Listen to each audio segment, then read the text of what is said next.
એ સોનલબેન, તમને કહું, ભૂરીના ફોટા જોયા? ફરવા ગયા છે ઓલા મહેલમાં. ના રે ના, મને બ્લોક કરી દીધી લાગે, પછી મેં એને બ્લોક કરી દીધી. ના ના સોનલબેન, તમને બ્લોક નહીં કર્યા હોય, કરી નાખજો અનબ્લોક તમે. હા હારું, હાલો કરી નાખી હમણાં. આ રહ્યો મેં ફોટો કાઢીને જ રાખ્યો મારા ટેબ્લેટમાં. જોવો ને, મહેલ પાસે કેવો મસ્ત પાડ્યો છે બેય. હા મસ્ત છે. ઓહો, એની સ્ટાઇલ તો જોવો, માથે બે માણાએ ટોપિયું પહેરી ને ઓહો પ્રપોઝ કરે એની જેમ પાડ્યો. બાકી WhatsApp નું ડીપી લાગે કા? ના ના, મેં સ્ટેટસ જોયું. ઠીક. હા, પાછળ મહેલ મસ્ત છે કા? ત્યાં જાવું આપણે ફોટા પાડવા હારા આવશે. હું ઈ જ કહેવા નથી કે હાલો ને જાય આપણે. હા સે વાત છે, આમ તો કેદીની સોમાહાદીની ક્યાંય નીકળ્યું જ નથી બાયણે કા? ઈ બાને મહેલમાં આટો મરે છે. પૂછડીની ન્યા જ ગયા તા. અસલ આવે છે. થોડીક બીક લાગે હો સોનલબેન, મેં એવું સાંભળ્યું છે.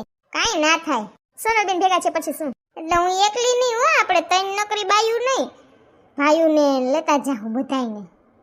હા હા, બધા જાશું. ઈ બાને પિકનિક થઈ જાય, ત્યાં આપણે ઘરેથી બનાવીને જાશું જમવાનું, પછી જમશું ને ફોટા પાડશું ને એવું બધું કરશું. હા તી કાંઈ વાંધો નહીં. ભૂરી પણ લાગે અસલ ની કા? ગધડીની ભૂરી ભૂરી આખું ને રૂપારી ને પાછી કટમીડી જો પહેરી, લાલ કલરનું બાઈન્ડકું સ્કર્ટ પહેર્યું છે. હા સરસ લાગે છે. ઓલો હું નોકરીએ સડ્યો કે એમના માટા ટોલા લીએ છે હજી? હા ચડ્યો ને, 25,000 પગાર છે. ઓય ઠીક. હા સારું, હાલો સોનલબેન, મારે તો પછી ચિંટુન સવાર વહેલી સ્કૂલ હોય તે ઉઠવું હોય. હાલો હવે જઈએ. હા તે હાલો જઈએ. વાહ, કોક આપણી વાતો સાંભળતું તું. કોણ ડોકો કાઢે?